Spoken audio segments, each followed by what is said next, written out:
ओम शांति। आइए आज जानते हैं कि वास्तव में वो 5 पुण्य कर्म कौन से हैं जो हर ब्राह्मण आत्मा को करना है, क्योंकि इन्हीं 5 पुण्य कर्म करने से ही हमारी सद्गति होगी। हमें सतयुग में श्रेष्ठ पद प्राप्त होगा। तो ऐसे कौन से पुण्य करें जिससे पाप का खाता कटता जाए और भाग्य का सितारा चमकता जाए। पुण्य तो बहुत बाबा ने सिखाए हैं। बाबा ने बहुत सारे पुण्यों के बारे में बताया है। उनमें से कोई 5 ले लो, लेकिन मैं आज जो आपको बता रहा हूँ या बता रही, वो पुण्य करने से भाग्य का सितारा चमका सकते हैं। इतनी गति से पाप का खाता खत्म होना और पुण्य का खाता ऊंचा हो जाना, ये हमारे दुख तकलीफ समस्या ये सब किया हुआ हमारे पाप कर्मों का ही फल है। तो हम इतना पुण्य करें कि उनका असर हम पर ना हो, न हमारे चित्त पर, न हमारे मन पर, न हमारे तन पर। तो हम सफलता मूर्त बन जाएंगे, सदैव खुश रहेंगे, हल्के रहेंगे, और ये हम कर सकते हैं। पुण्य, लेकिन पुण्य में भी खाली पुण्य नहीं करना है, पुण्य का बल चाहिए। बल माना नेकी कर दरिया में डाल, कोई कामना नहीं, निस्वार्थ भाव से श्रेष्ठ कर्म करते चलो और बाबा को प्रेम से याद करो, क्योंकि पुण्य का बल हमारे लिए निश्चय बनाता है। और जो निर्भय होता है वो कुछ भी कर सकता है। कम से कम 5 पुण्य रोज करने हैं, कम से कम। बहुत सारे पुण्य हैं, लेकिन हमें 5 जरूर करना है। तो सबसे पहला है मनसा सेवा। मनसा सेवा में हमारा आ जाता है सकाश। डेली अमृत वेला में सबको सकाश देना है, सबको पता है कैसे देना है सकाश। अमृत वेला नुमा सामयोग में पहले ही वो वाइब्रेशन बाबा से लेकर फिर हम संसार को सकाश देंगे। उसके जीवन को जो विपदाएं हैं उसका खाता है, उसे खुद ही मिल जाता है।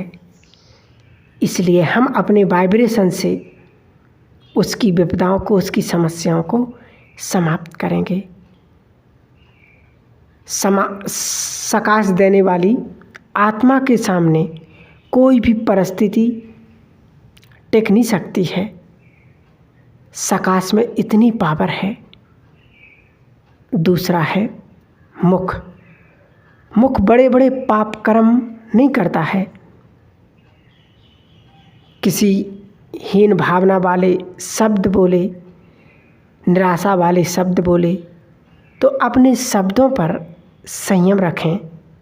बोल द्वारा भी पाप कर्म होते हैं और पुण्य कर्म भी होते हैं। अगर पुण्य नहीं कर सकते तो पाप तो मत करो। कहते हैं ना, एक चुप 100 सुख। तो अपने शब्दों पर कंट्रोल करना है। हमारे बोल से किसी को आंसू न निकलें। ऐसे बोल हमें नहीं बोलना है, बल्कि ऐसे बोलना है कि मुर्दा भी सुनने से जिंदा हो जाए। ऐसे बोल हमें बोलना है। ये हमें भगवान ने सिखाया है कि तुम्हें मधुर बोलना है, प्रेम से बोलना है, मीठा बोलना है। रोता हुआ भी आए और हंसता हुआ जाए। हमारे पास रोता हुआ व्यक्ति जाए और हंसता हुआ जाए। निराशा वाले शब्दों के लिए हमारे दिल में कोई जगह नहीं। हम हमेशा आशा भर वाले शब्द ही बोलेंगे। जब भी हम मुख खोलें तो शुभ शुभ ही बोलें। बाबा ने हमें एक श्लोकन दिया है, वो तो सभी को याद है कि कम बोलो, मीठा बोलो और धीरे बोलो। तो ये हमेशा हमें ये श्लोकन याद रखना है। और तीसरी सेवा है, बाबा ने कहा तीसरा पुण्य कर्म है तन की सेवा। तन किसी काम का नहीं रहेगा, मर जाएंगे तो राख हो जाएगा। जब तक जिंदा हैं तब तक ही वो काम में आता है, तो उसको यूज करें, तन से सेवा करें, यज्ञ सेवा करें। कोई भी छोटी बड़ी सेवा नहीं होती, जो भी सेवा मिले उसको हमें बड़े भाव से, बड़े सच्चे मन से, सच्चे दिल से वो हमें सेवा करनी है। घर में ट्रस्टी होकर रहना है और हर कार्य भगवान को अर्पित करते हुए फिर करना है। चाहे घर में रहते, चाहे कहीं पर भी रहते, लेकिन हमें हर कार्य को परमात्मा को सौंप देना, फिर ट्रस्टी होकर वो कार्य करना है। बाबा ने तो कहा भी है कि बच्चे हड्डी हड्डी सेवा में लगाओ, तभी तो हमारे लिए तन स्वस्थ मिलेगा, अच्छा स्वस्थ मिलेगा। इसलिए हमें बाबा की सेवा में हड्डी हड्डी स्वाहा करना है। चौथी सेवा है धन की सेवा। धन की सेवा माना धन चलायमान है। ये तो हम सभी जानते हैं कि एक जगह ठहरता नहीं है, उसको एक जगह नहीं रख सकते हैं। यथाशक्ति पुण्य कार्य में लगाएं। थोड़ा सा भाग्य, अगर 1000 रुपये हैं तो 1 रुपये तो निकालना ही चाहिए वास्तव में। क्योंकि कहते हैं पुण्य कर्म, जब दुनिया की सारी शक्ति, सारे पद, पोजीशन, प्रतिष्ठा, सब कुछ हाथ उठा देते हैं, जब कोई काम में नहीं आता है, जब वास्तव में हमारे पुण्य कर्म ही हमारे काम में आते हैं। क्योंकि कहते हैं पुण्य से बड़ा ना तो कोई दान है और ना कोई सेवा। इसलिए हमें यज्ञ, परमात्मा के यज्ञ में अगर 1000 आ रहे तो निश्चित है कि 1 रुपये, 100 रुपये ज़रूर हमें परमात्मा की सेवा में लगाना चाहिए। धन पुनः अगर हम 10 रुपये, 100 रुपये लगाएंगे तो वही धन पुनः 100 गुणा लेकर हमारे पास आकर्षित करेगा। अपनी तरफ धन भी बाबा के यज्ञ में सफल करो, क्योंकि हम जितना सफल करते हैं ऑटोमेटिक हमारी ओर धन खिंचा हुआ चला आता है।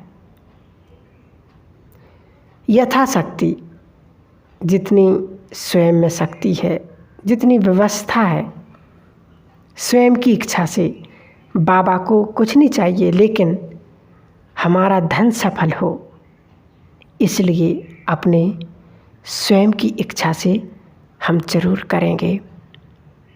और 5वां है सबसे बड़ा पुण्य, लोगों को, आत्माओं को परमात्मा संदेश देना। परमात्मा आया हुआ है, दूसरों को बताना है, और वो आते ही क्यों नहीं, क्योंकि उन्हों को हमारे में वो कुछ दिखता ही नहीं है। इसलिए बाबा ने कहा बच्चों, अब सुनने और सुनाने का समय गया, अब आपको ज्ञान मूर्त बनकर, तपस्वी मूर्त बनकर दिखाना है। आपको अपने चेहरे और चलन से बाबा की सेवा करनी है, क्योंकि अब वही समय चल रहा है कि हम अपने चेहरे से, अपने पुरुषार्थ से परमात्मा का संदेश दे सकते हैं कि जब भी किसी के पास जाए तो कोई कहे कि सचमुच इन्हें कुछ प्राप्त हुआ है, कुछ मिला है, तब तो ये इतने खुश रहते हैं। इसलिए हमें अपने चेहरे और चलन से परमात्मा का नाम रोशन करना है, तो ऑटोमेटिक बाबा का संदेश आत्माओं तक पहुंचने लगेगा। तो ये थे 5 पुण्य कर्म। अब हम कल किसी और विषय पर बात करेंगे। तो बाबा के देखो, क्लास के साथ साथ, ज्ञान के साथ साथ मेडिटेशन भी हम करते हैं, नुमासामी योग, अमृत वेला योग। तो बहुत सुंदर सुंदर मेडिटेशन कमेंट्री हैं, उनको भी हम कर सकते हैं। ओम शांति।